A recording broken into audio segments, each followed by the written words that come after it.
All right, There we go. There we All go. right. Well, welcome to Glad You Asked. So this week we have some interesting topics for you all. And so we are just going to jump in and get started. But before we do, we have a disclaimer that we need to make. Yes. Just to protect all of you all in your practice when it comes to this resource. Yes. Okay. We want you all to know that coming to Glad You Asked, it does not take the place of communicating with your BIC when you have specific issues happening in a transaction. So this is a general best practices opportunity.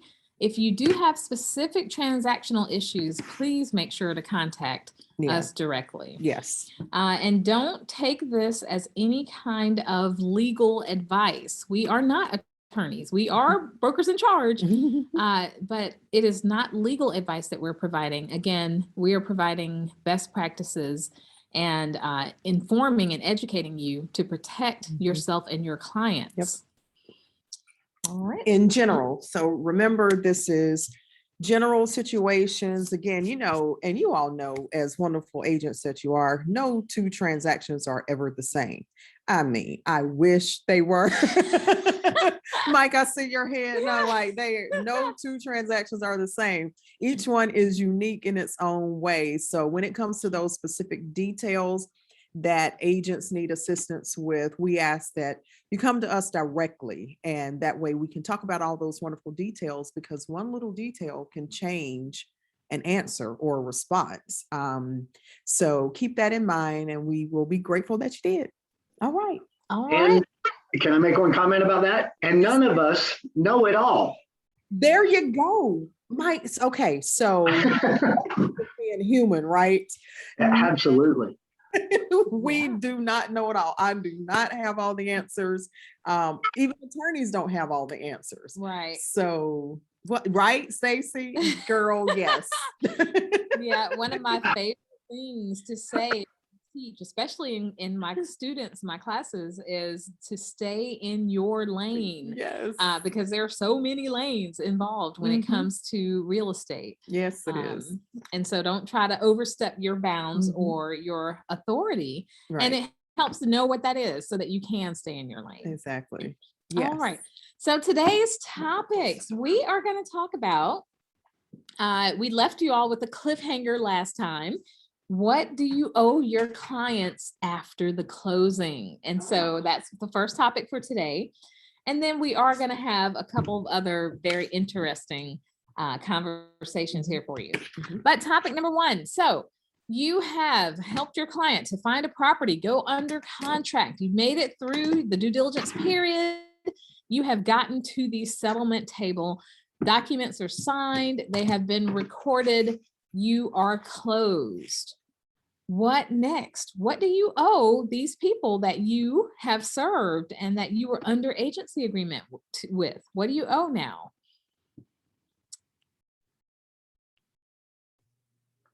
Well, you're not under agreement with them anymore if you only signed to, so really nothing.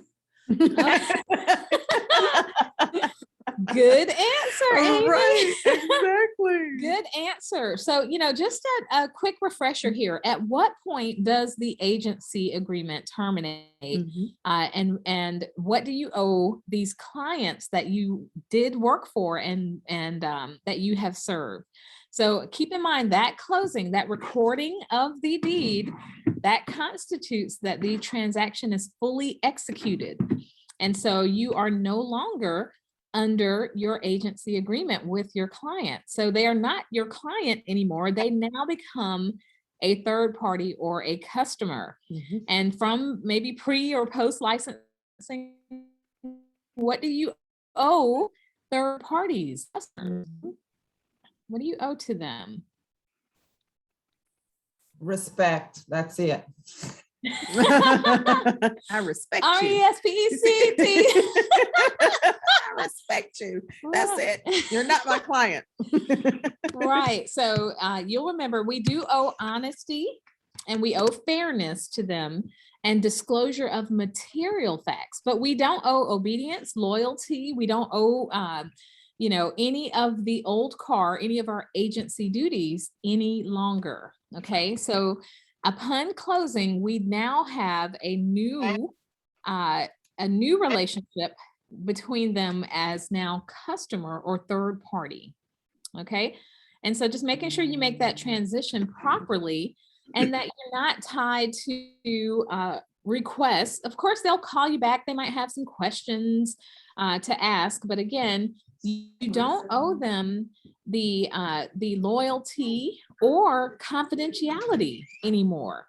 And so making sure that you have a clear understanding of at what point your agency terminates is very important. All right. And so just wanted to let you all know that you don't owe clients anything after they close because they're not your clients anymore. Okay. Now, with that being said, how long do you have to keep your records? Okay. Yep. Good. Everybody, I can see you all have it right. 3, and we're not talking about days or hours. You have to keep those records for 3 years. Okay. And the clock starts ticking either from the end of the transaction or from the last date that any monies were transferred in the transaction. So if the monies are the day after closing or something like that, your 3-year clock starts ticking at that point. Okay, Mike. So the new buyer agency agreement has another checkbox for investors for multiple properties. Yes. I actually have one that's active right now. So I would imagine for that specific property, it ends at closing. I'm assuming this, and this is definitely a question about when it ends. Okay. Or does it continue? Okay. Because I'm continuing to find this investor properties. All So right. what is there a difference between in that situation? There is, Mike. Thank you so much for asking. So the new buyer agency gives you 2 options, and depending on which option is checked will determine when that agency agreement terminates. If the option is checked for 1 transaction, then it will terminate upon the closing of the transaction. If you're hired by an investor to do multiple transactions, there's the second option, which includes an expiration date. Because remember, agency agreements must have expiration dates. And so the expiration date of the agency agreement will be the point where you are no longer the agent to that client in the case of multiple transactions. So which box you check is very important on that new buyer agency. Thank you so much for bringing that up. All right. Who else has a question for me? I have a question, and upon every conversation after they are no longer your client, should you express to them that how do you approach them in terms of the confidentiality and things to that effect? So you're no longer my client. Whatever you tell me, I can share. And how would you, not that you're going to, because it depends on the person you are, but how do you approach that? Or how do you, before they start,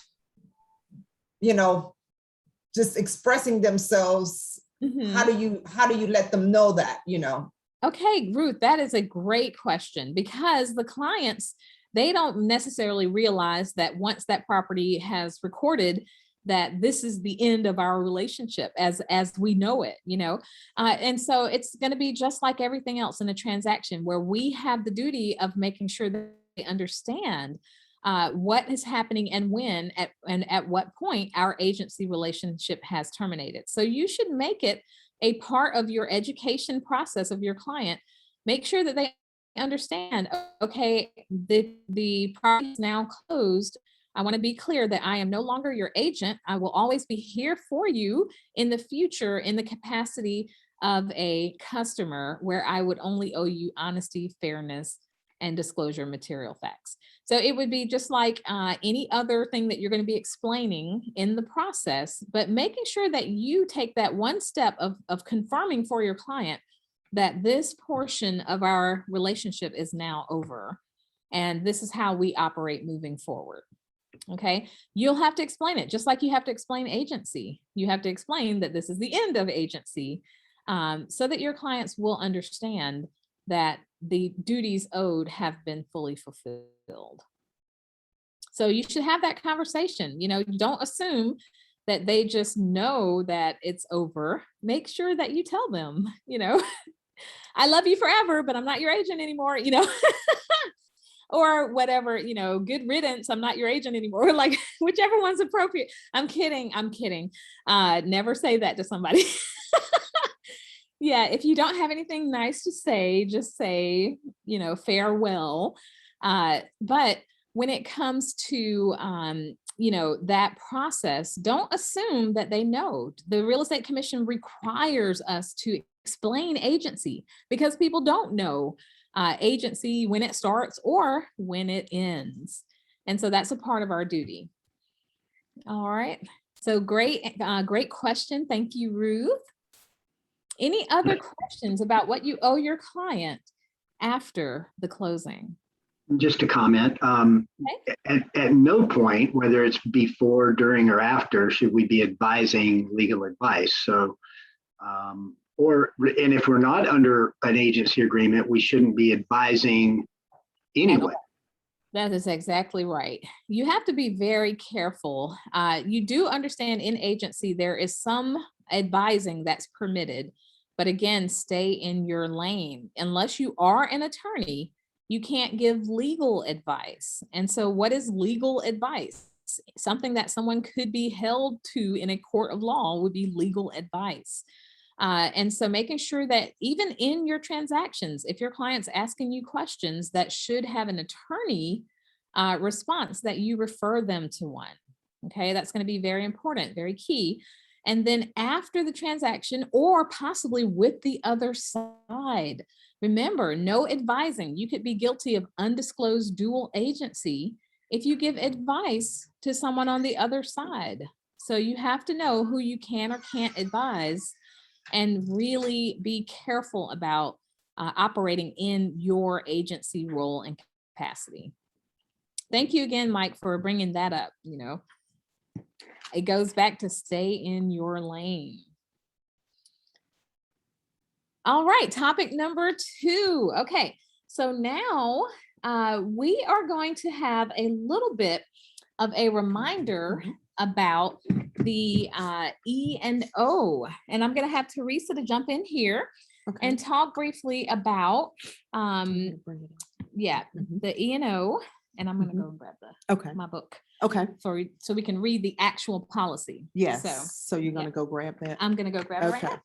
All right. So when it comes to E&O, there are certain rules that we have to follow per our insurance carriers.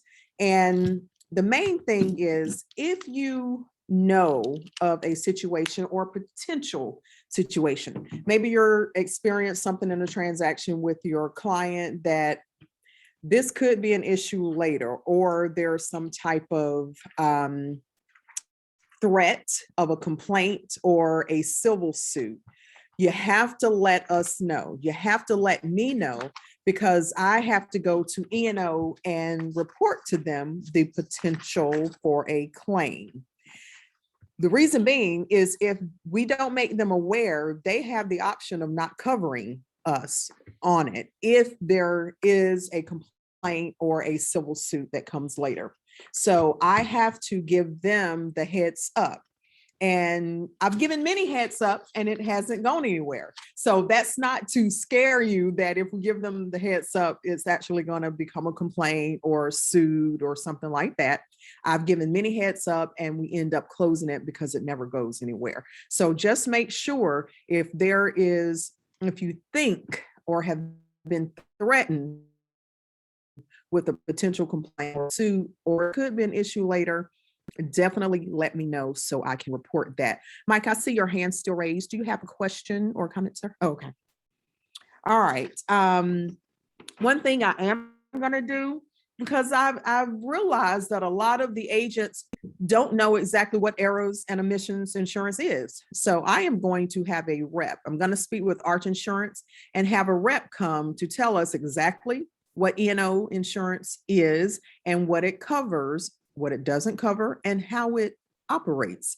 You know, when do they kick in? You know, it's like typical car insurance. There's a deductible. If you have a deductible, that deductible has to be met. So we have policy, a local office policy in place for that. And Tiffany's back with that E&O policy, and she's going to read that policy to us. Okay, and by the way, all of our local office policies are in the intranet. I know we've sent out several emails and a lot of communication with you all to make sure you know where the policies are.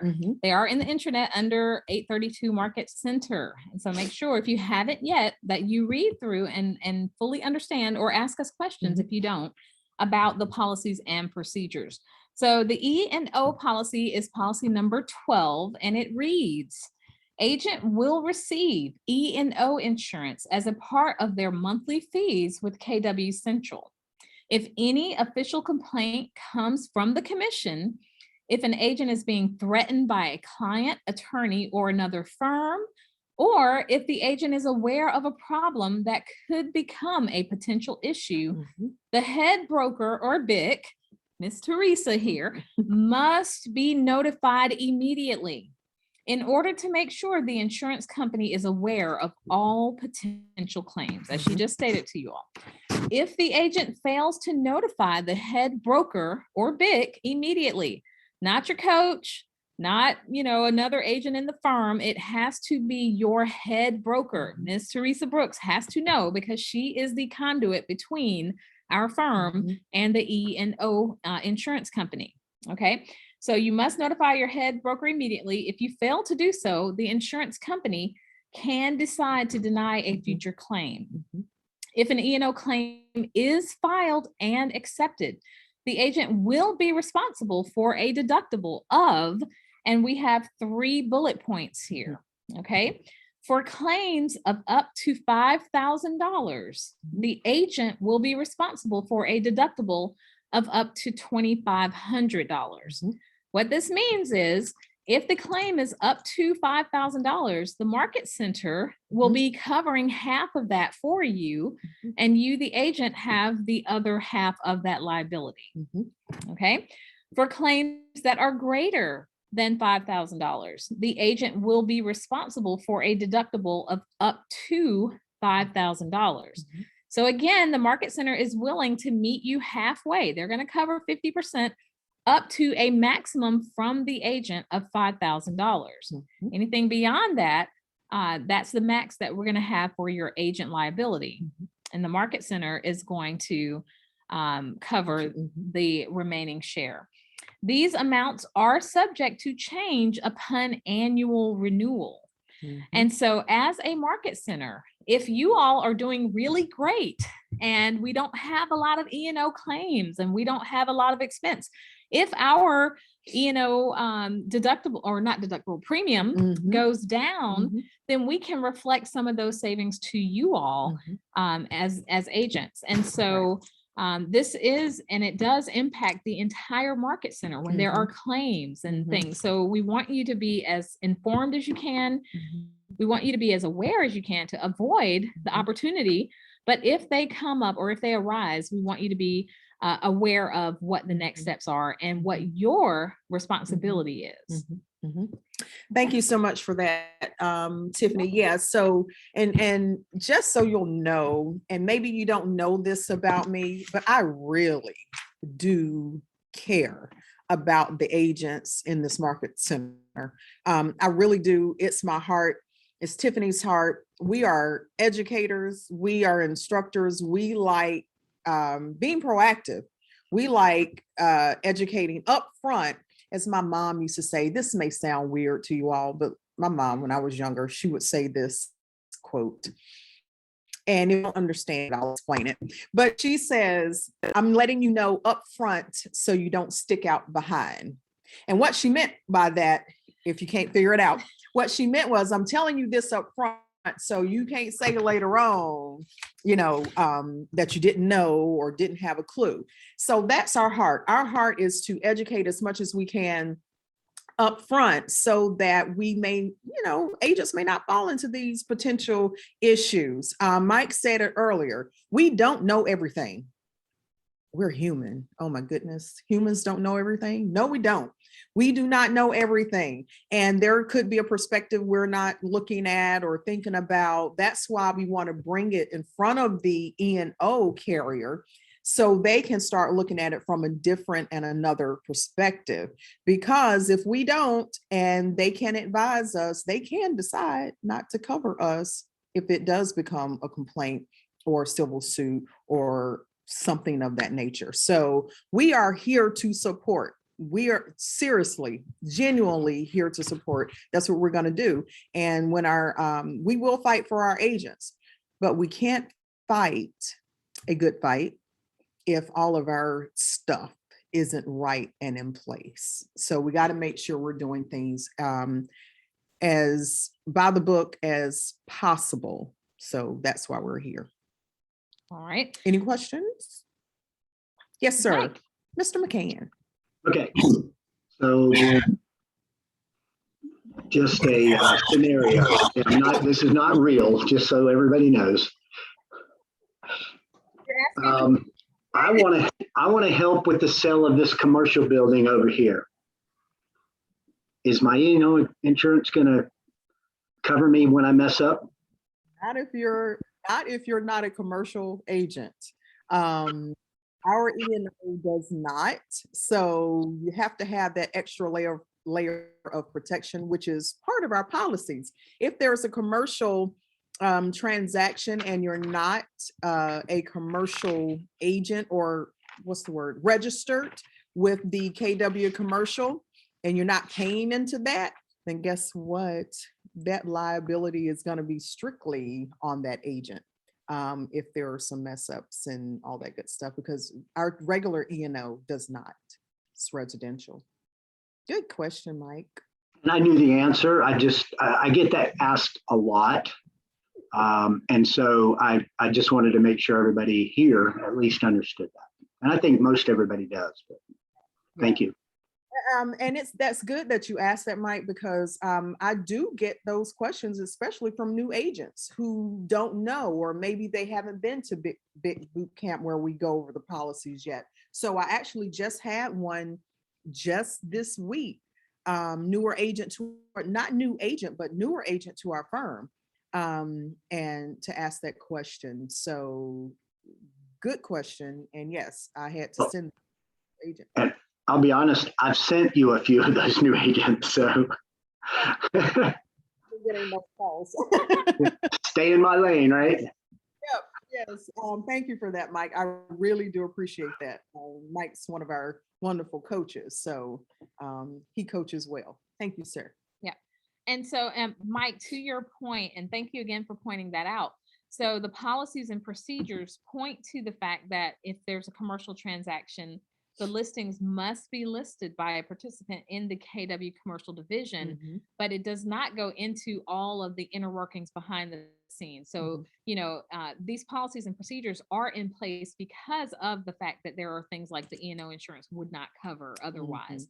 And so there's a lot of intentional thought that has gone into creating these for your best protection and for your client's best protection. So thank you again. All right. And any other questions about E&O insurance before we go to our final topic, before opening it up to all of you all? Any E&O questions? And as Teresa mentioned, she's going to arrange for someone to come and actually address the entire market center, have a training so that you can better understand E&O, what it is, how it works, and that process. Okay. All right. Third topic. So the third topic is, it's just a reminder in case you missed it. If you didn't get a chance to attend the team meeting this week, we did have a discussion about making sure that you are aware that you are never to give out your MLS ID or password to anyone. Okay, that is a policy and a procedure with all 3 MLSs that you agree to and sign when you join. If you are using an assistant, congratulations to you. Your business must be booming, right? We have no problem with assistants, but remember, as BICS, the commission just had a new rule that we are responsible for making sure that your BICS are, that your assistants are in compliance. Okay. And so because of that rule, we have to make sure you all are refreshed and reminded of the policies and procedures concerning that MLS access. If you have an assistant that will help you to enter your information, your listings, or what have you in the MLS, they must have their own ID and their own login from each MLS that they are assisting you with. Okay. And so it's just a refresher, a reminder, and perhaps for those who might not have attended team meeting, to make sure that you are not subject to some very stiff penalties and fines. Okay. The MLSs are cracking down on this. They're looking for people that are violating. And so making sure you understand these fines can be as low as $500 for the first infraction and up to as high as $15,000 plus suspension from the MLS of up to a year. And so we just want to remind you of that and make sure that you're handling your business appropriately. And by providing that documentation, we can keep an eye on your assistants as well to make sure they're complying with other real estate commission rules and laws as well. Okay, so again, there's a lot behind the scenes going on that you may not be aware of, and we're just trying to inform you as much as possible. Any questions about that? Again, all of this for your protection. Educate so we can elevate. Amy. This isn't really MLS. Well, sort of. So I know, doesn't like Mary need to know about all assistants or something? I apologize. But don't we need to like let you guys know? And now when you say assistant, is that somebody like you're paying a salary to, like on your team? Or like if you have a third party that is you're paying like just, like an independent contractor? Does that matter? Well, so it would be either scenario is an assistant. Okay. Someone that you are paying for their services to assist you with yours. Okay. And yes, we do need to, we ask you to make Mary aware because she is our assistant in the big department. So when you make her aware, she makes us aware of and adds to the list of oversight that we have for all of you and your assistants. Did that help, Amy, or was there okay, very good. All right, any other questions about our 3 topics for today? No? Okay. Well, now at this point, we are going to open up the floor to you all. What are you seeing in your transactions? What are you running into or having trouble with? What questions do you have?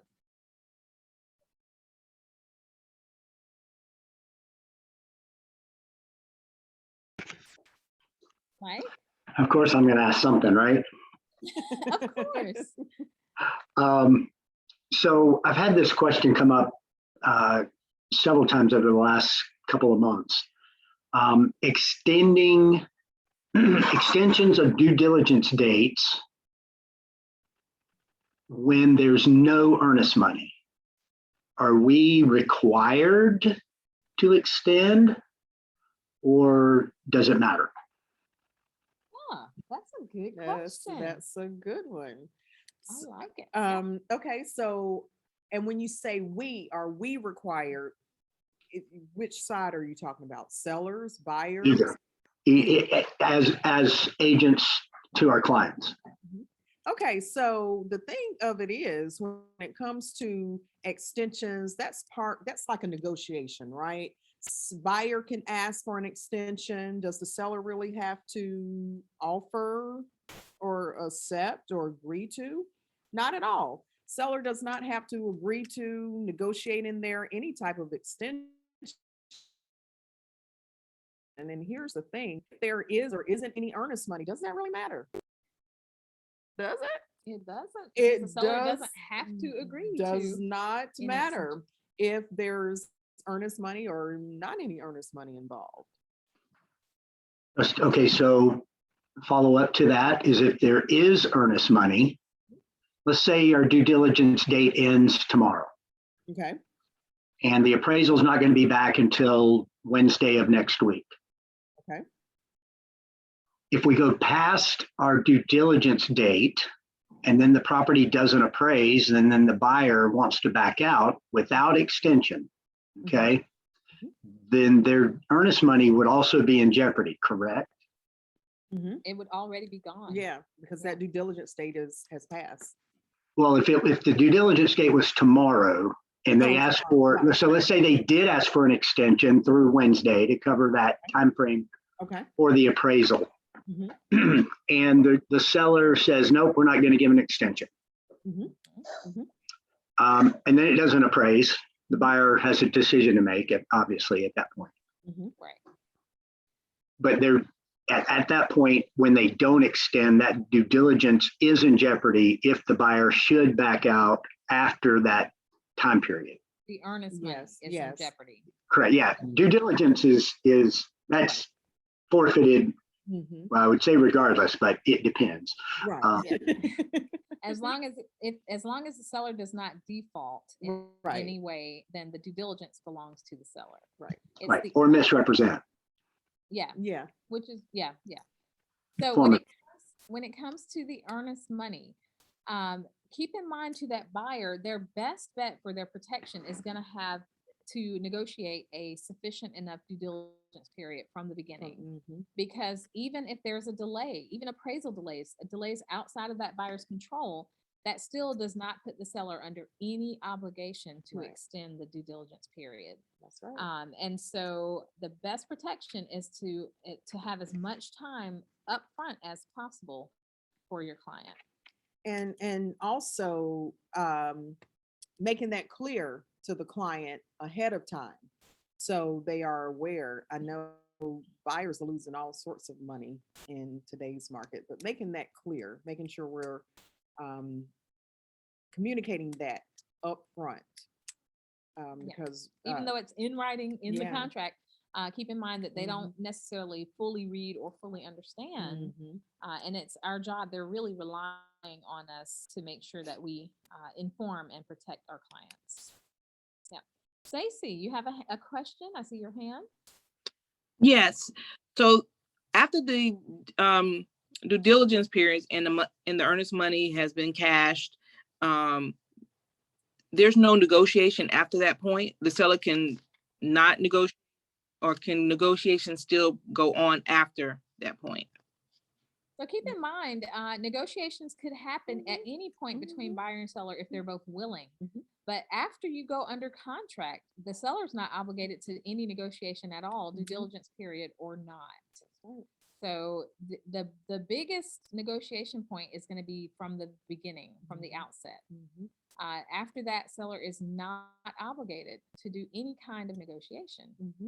And I think one of the biggest things in this market, Tiffany, that a lot of agents are not realizing and understanding, and I don't think we're making clear, and I'm not saying agents in our office, just across the board here in North Carolina, we are a caveat emptor state.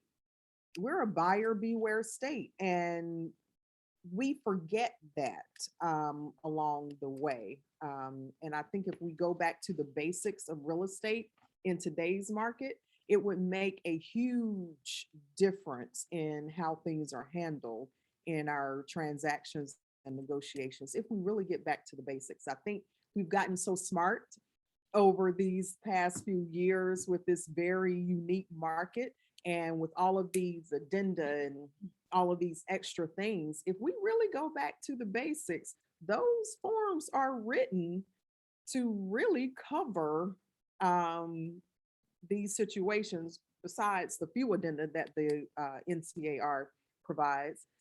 But we could get along really well in our transactions if we just adhere to the basics. Real estate 101. We really, So just a Thank reminder. you. Oh, Thank- you're welcome. Just a reminder, when it comes to that contract, you guys, you have to go through it in pre-licensing. You have to go through it in post-licensing. Make sure that you're well versed in what the contract says. And essentially, when a buyer and a seller enter into a contract, that property is going to be transferred in as is condition, unless the parties subsequently agree otherwise later. And the seller is under no obligation to make any subsequent agreement. It's all laid out. It's right there in the contract. So be very clear that you understand so that you can convey that to your buyer from the outset. The best protection in these scenarios and situations is to have the best terms negotiated from the beginning, and not rely on the opportunity to negotiate during due diligence, because there may not be one. that's real estate 101. I mean, it really is. That's pre-licensing in a nutshell. Reading is fundamental. That was a good one. Very good. What So, else? Great questions. Yes. Who else has a question or a comment, a scenario, a challenge in your transaction going on right now?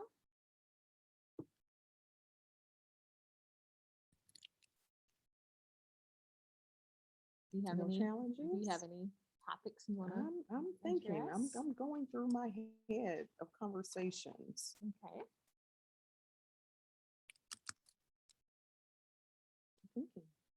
Thinking.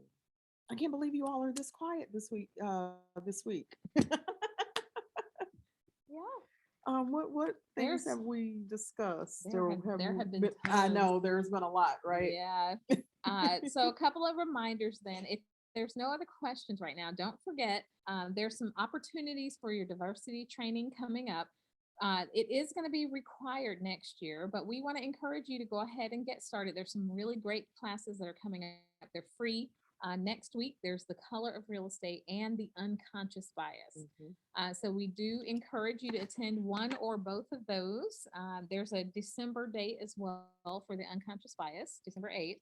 And you will find some things there that are not only going to open your eyes about diversity and the many areas that you need to be aware of your biases when it comes to diversity, but also in how to incorporate it into your business and into your practice and become ultimately a better real estate broker.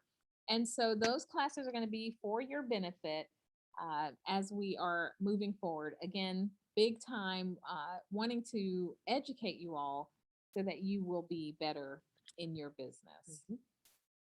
All right. And I think that is all that I have for today. Okay. Yeah.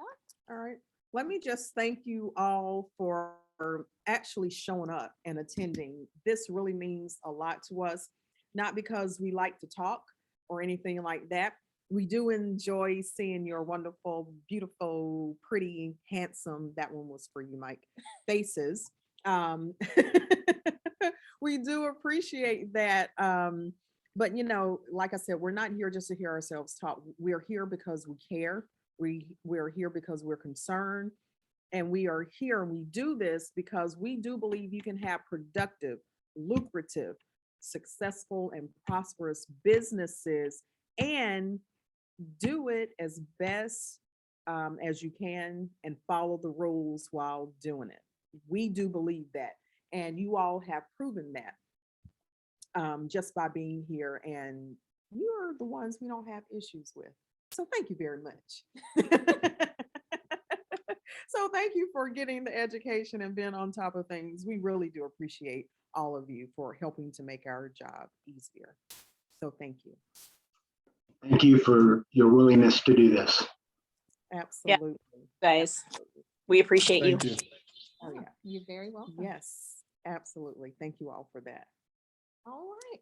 Well, if there are no Yeah. further questions, we will give you some of your time back. Yes. Thank you again for attending. We are so glad you asked.